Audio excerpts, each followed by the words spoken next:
Hi, I'm Kathy Lindsay, and I'm here today with a special guest, Franklin County Clerk Jeff Hancock. And you know what that means? That means it's time to talk about the election and about our voting process and ways that we can go vote. So let's welcome Jeff Hancock. Hey, Kathy. Thanks for having me. I really appreciate this. You all do this every year, and you're such a great advocate for Franklin County. So, spreading the word, it has to go many different ways in today's times, and you all know that very well. So I really appreciate what you're doing. We do, and we want people to know all about the voting process. We have changes from the way we've done voting in the past, places we can vote, when we can vote. So let's get into it and talk about it. The first thing that we're going to talk about is that voters now have the ability to vote at 12 different locations here in town on Election Day, right? That's exactly right. We've added several locations, but it's not that we've added locations. It's as important as anything is the fact that you can go to any of these locations and vote. So we have 4 locations on the east side, 4 locations on the west side, and 2 what I would call as primary downtown locations, along with the early voting locations that will be open on Election Day as well. Okay. Well, let me jump to that real quick. All right. So our early voting locations, we have on the east side, we have Capital City Christian Church. That's correct. On the west side, we have the Capital Activity Center, which is the senior center for a lot of you who might remember that.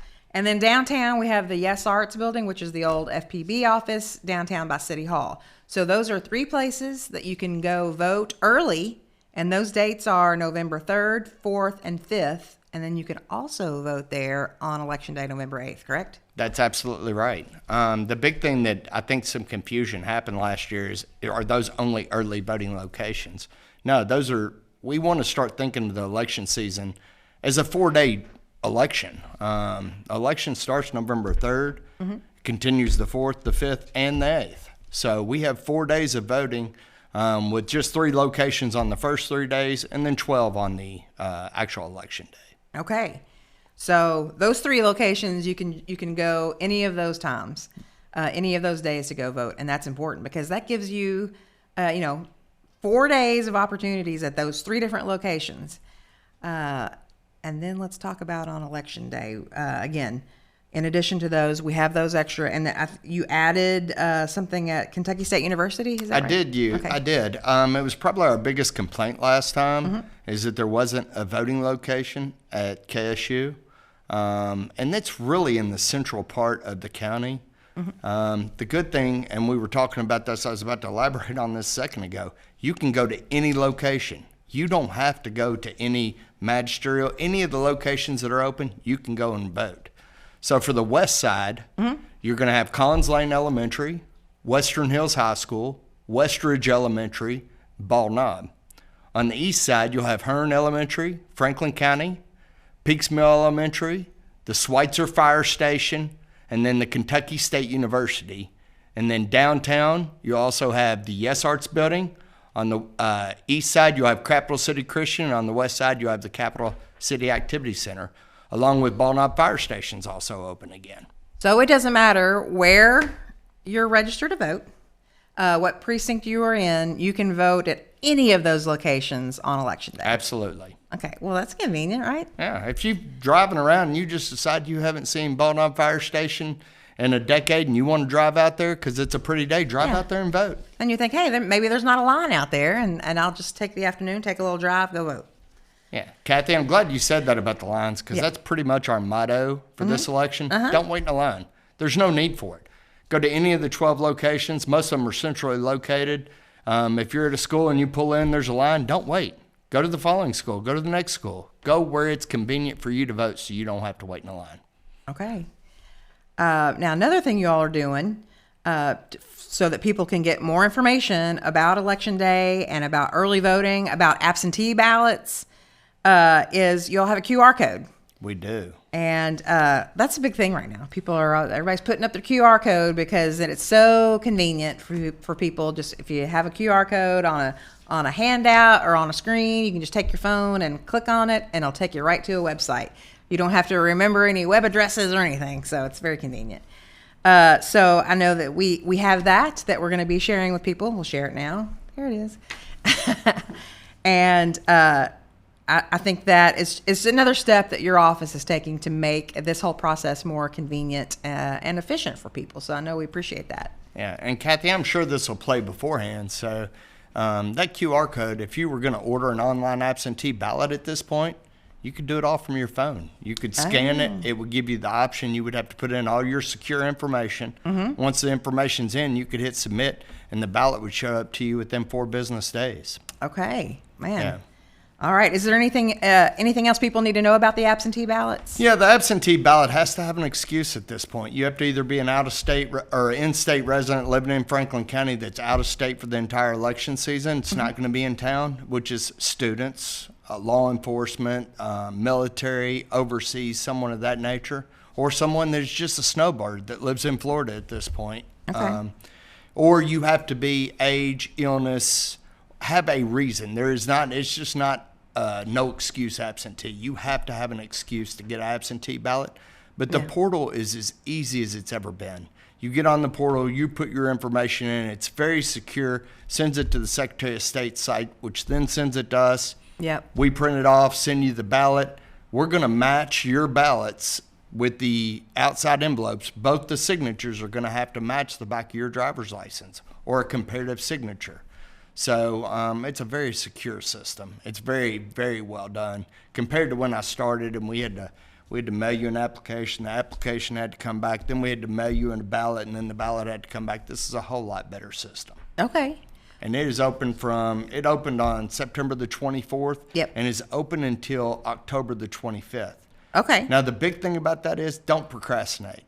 Okay. If you want that ballot to get to you and you want to make sure it gets back in my inbox as quick as possible, order that ballot today. Okay.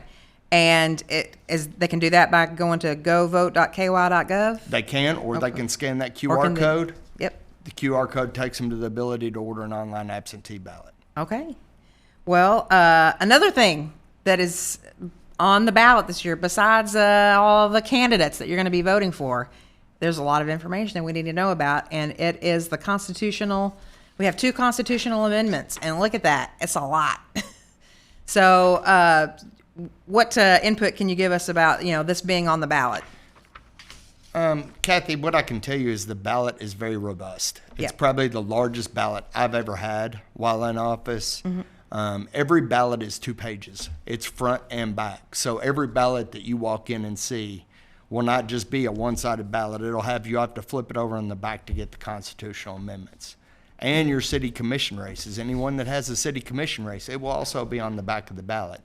So they're going to have to flip the ballot and look at the back to vote both sides of it, which is very, very important. It is.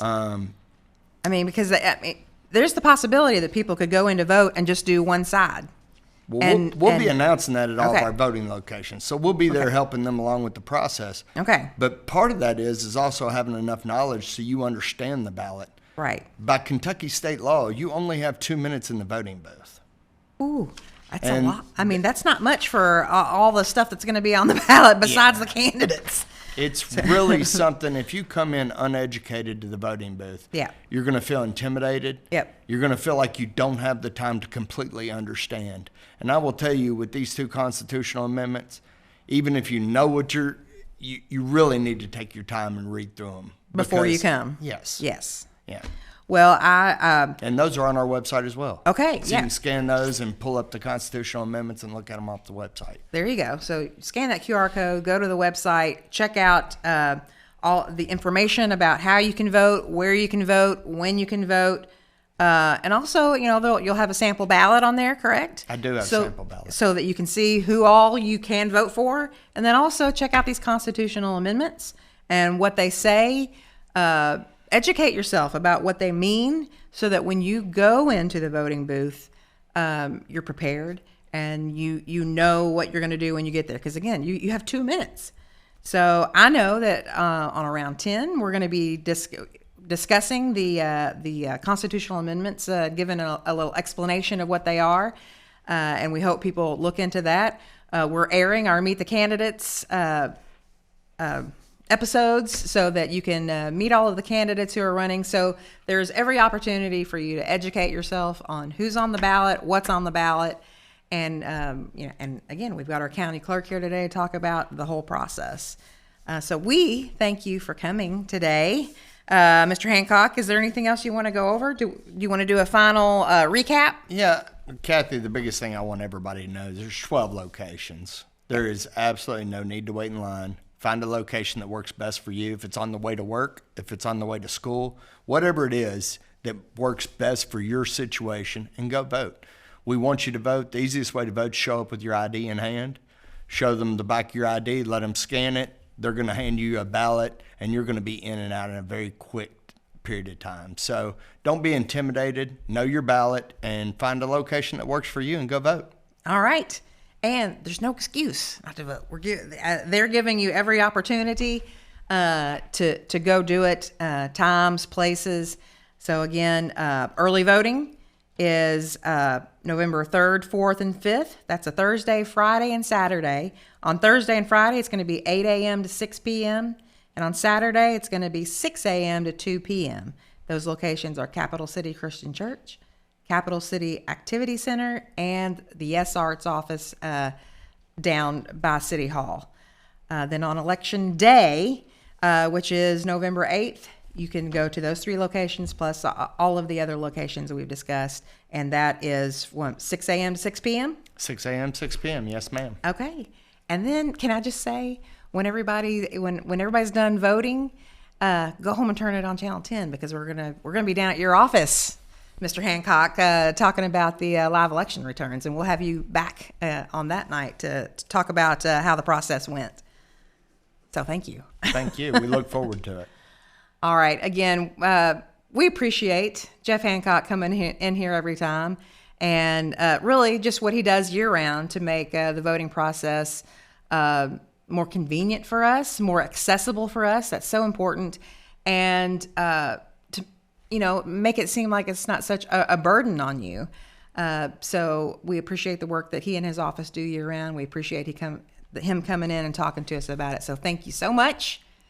And it's election season, and November 3rd, 4th, and 5th, and November 8th, get out there and do it.